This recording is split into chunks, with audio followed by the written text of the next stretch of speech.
Quelle est la réaction appropriée face à la persécution?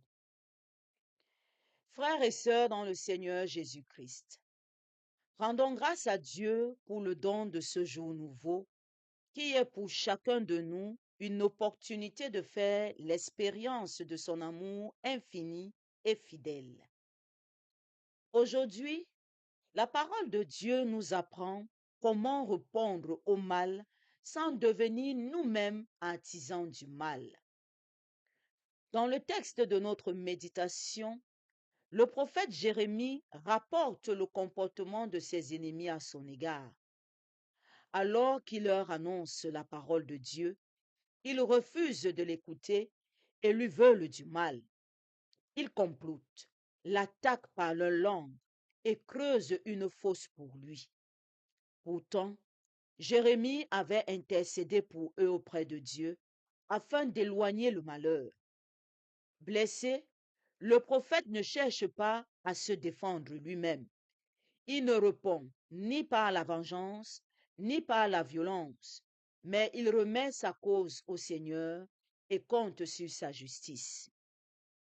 Deux camps apparaissent clairement dans ce texte. Celui du juste qui est persécuté et celui des persécuteurs qui s'opposent au bien. Ce texte nous concerne également. Pendant ce temps de carême, nous faisons des efforts pour nous convertir et nous invitons notre entourage à faire de même. Or, il arrive que la fidélité à Dieu dérange. Nous pouvons nous faire des ennemis simplement parce que nous choisissons de rester du côté du bien. Cela ne doit pas changer notre attitude bienveillante. Au contraire, nous devons y être préparés car notre Maître, le Christ, nous a montré la voie. Le prophète préfigure l'attitude du Christ. Accusé, rejeté, incompris, mais confiant en son Père. Jésus, lui aussi, a été attaqué par les paroles, calomnié, trahi. Et sur la croix, il ne répond pas par la haine, mais par le pardon. Les persécuteurs utilisent deux armes, la parole, la calomnie, la critique, les moqueries, l'accusation et l'action, le complot, les pièges, mise à exécution du mal projeté. Il suffit parfois d'une parole pour blesser profondément. Il suffit d'un geste pour décourager. Nous pouvons détruire par ce que nous disons, par ce que nous faisons, ou même par ce que nous laissons faire. Mais le texte va plus loin. Il nous met en garde contre nos réactions. On peut devenir persécuteur en réponse à une blessure. Ne pas attaquer en premier ne signifie pas toujours être pacifique. Face au mal, deux chemins s'ouvrent devant nous. Entrer dans l'engrenage de la rancune ou confier notre cause à Dieu en choisissant le pardon. Jérémie choisit le second. Il refuse de laisser le mal transformer son cœur. À l'opposé des persécuteurs, nous sommes appelés à faire un bon usage de nos paroles et de nos gestes. Le bien ne concerne pas seulement des principes, il concerne des personnes. C'est un enfant qui n'a pas demandé à venir au monde. C'est un jeune qui se bat pour son avenir. C'est une personne qui s'efforce à rester fidèle à Dieu malgré les courants contraires. Ne soyons pas de ceux qui blessent, détruisent ou découragent. Ne soyons pas complices du mal par action, par silence ou par peur. Soyons plutôt de ceux qui encouragent, consolent, relèvent et défendent la dignité de l'autre. Si nous reconnaissons que nous avons parfois blessé par nos paroles ou nos réactions, ne nous décourageons pas. Le Seigneur peut purifier notre langage et transformer notre cœur. Il peut faire de nous des artisans de paix. Prenons donc un moment d'introspection et interrogeons-nous avec sincérité. Notre langue sert-elle à construire ou à détruire? Avons-nous déjà participé à une critique injuste ou une calomnie? Quand nous sommes blessés, est-ce que nous laissons Dieu agir ou est-ce que nous cherchons à nous venger? Lorsqu'on nous attaque, est-ce que nous répondons par l'amour ou par la rancune? Prions. Seigneur Dieu, notre Père, accorde-nous la grâce d'être des artisans de paix et des défenseurs du bien. Que notre langue ne serve qu'au bien, à construire, à dire des paroles d'encouragement et de bénédiction, conseiller, consoler, relever. Que nous ne soyons à aucune occasion complices du mal, mais que nos actions et réactions soient remplies d'amour, honore la dignité de l'autre et te rendent témoignage même dans l'épreuve. Par Jésus ton Fils, notre Seigneur, nous t'avons prié. Amen. Loué soit Jésus-Christ à jamais. Les textes de ce matin, surtout du livre du prophète Jérémie, sont des textes parfois difficiles à mettre en pratique. Mais la parole de Dieu est vérité, et vérité absolue. Et nous sommes appelés à nous efforcer de toute notre force et par le secours de la grâce de Dieu, à mettre en pratique ce que la parole de Dieu nous demande. Il n'est pas question pour nous de commencer à faire des réflexions, à réfléchir et à commencer à mettre des si dans la parole de Dieu. La parole de Dieu, elle est vérité. Le Seigneur nous appelle ce matin à une chose qui est parfois difficile. Nous taire, faire silence face à l'offense, avoir des paroles de bénédiction face aux insultes et aux moqueries. Voilà ce à quoi le Seigneur nous appelle ce matin. Et il sait que c'est un exercice difficile. Seuls, nous n'y arriverons jamais. Parce que nous sommes souvent poussés par nos sens et notre ego. Nous voulons avoir très souvent le dernier mot. Nous voulons être celui qui a toujours raison. Et nous voulons montrer aux yeux du monde que c'est nous qui sommes dans la vérité et que l'autre est dans l'erreur. Nous voulons montrer que nous ne nous laissons pas faire, que nous ne nous laissons pas piétiner, que nous ne sommes pas n'importe qui, comme on a très souvent l'habitude de le dire quand nous sommes dans les disputes. Est-ce que tu sais qui je suis? On veut prouver à l'autre que nous aussi, on sait manier la langue, que nous aussi, on sait répondre et qu'on ne se laisse pas faire. Le Seigneur te dit aujourd'hui, laisse-toi piétiner. Laisse-toi humilier. Confie cette humiliation à moi et laisse-moi juger cette histoire. Je pense que samedi, nous avons un peu médité sur cela et je vais revenir dessus pour éclaircir les zones d'ombre. Dans la prière de Jérémie, il y a le pardon. Quand tu vas te tenir devant Dieu pour lui présenter la blessure causée par ton frère, ne pas te présenter devant Dieu comme un avocat. Seigneur, c'est à cause de mon frère.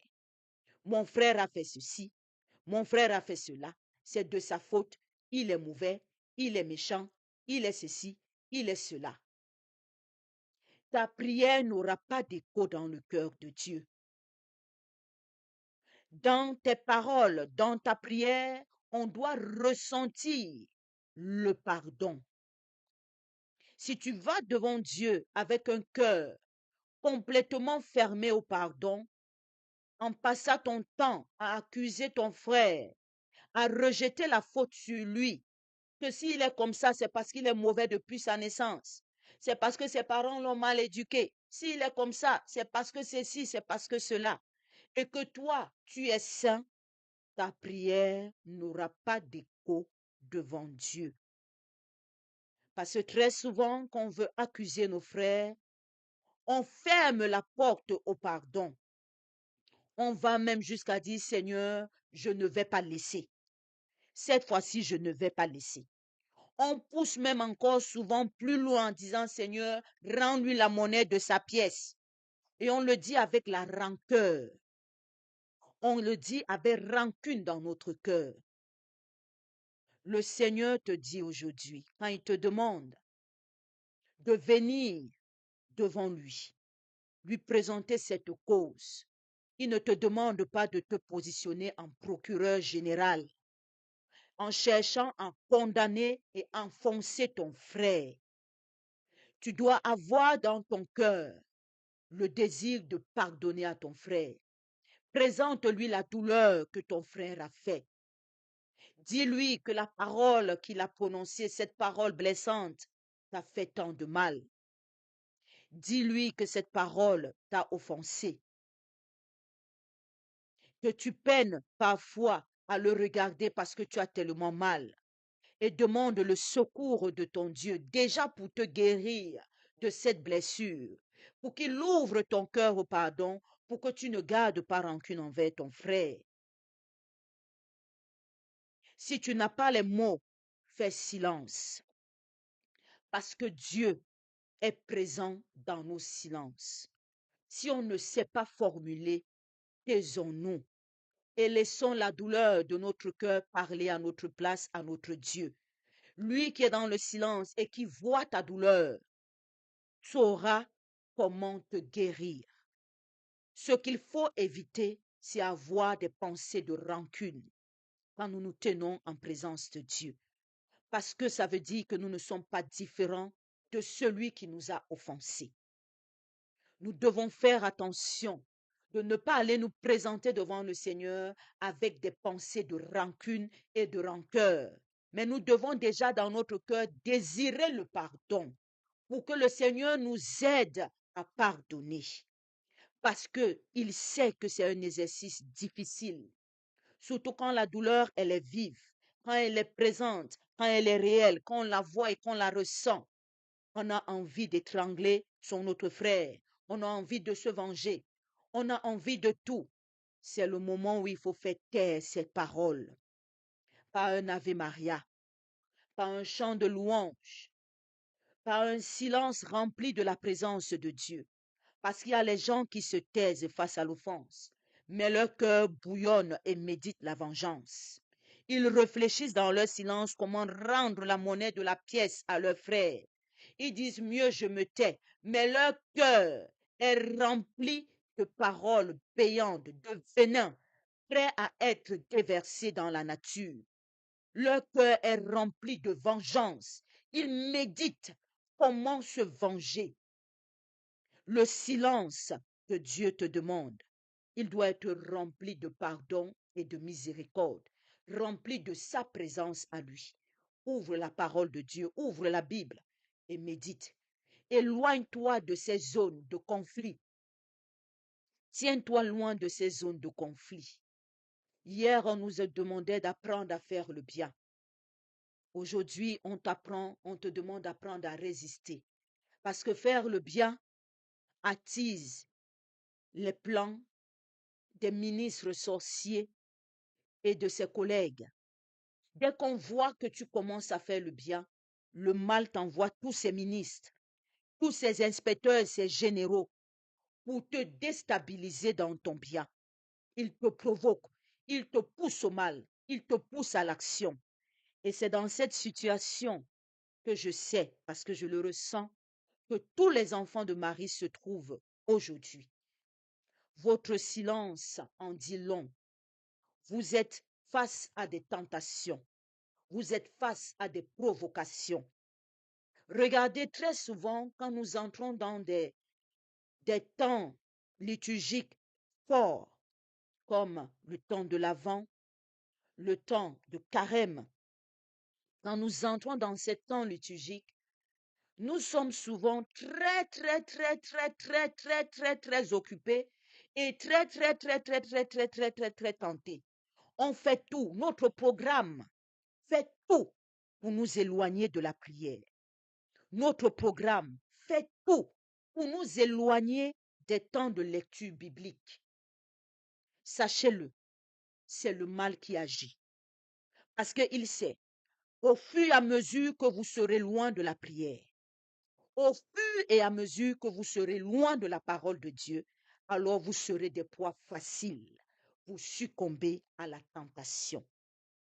Voilà pourquoi je vous ai dit, quand on est dans ces temps, on a beaucoup, Dieu a mis tellement de choses à notre disposition.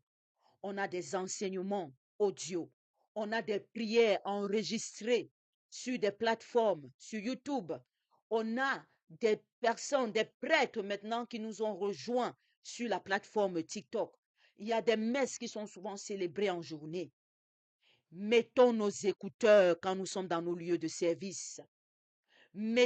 Ayons des temps où on s'enferme dans la prière, des moments où on s'arrête pour se tourner vers Dieu, pour se ressourcer, pour reprendre la force, pour affermir la foi, pour que quand la tempête va sonner dans ton quotidien, dans ta journée, tu saches résister.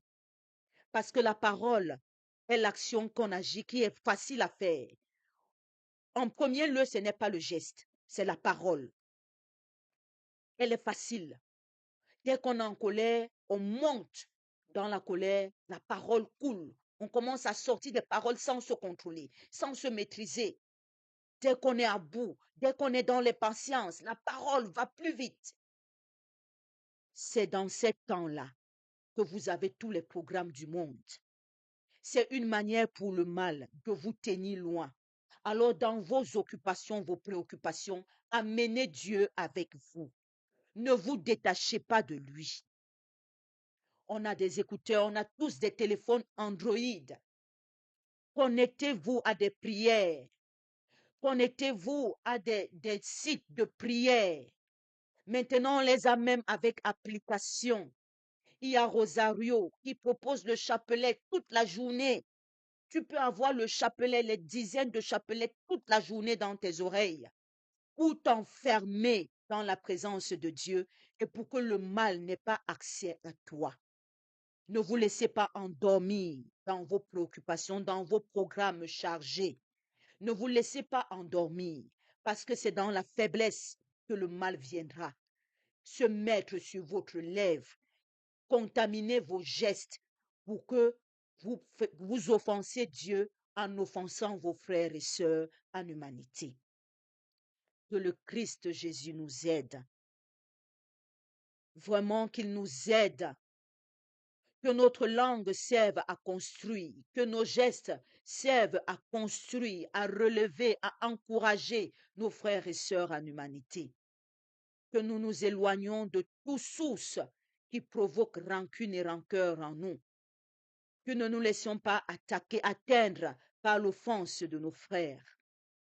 Loué soit Jésus-Christ, à jamais. Bénissons le nom du Seigneur. Nous rendons grâce à Dieu. Amen.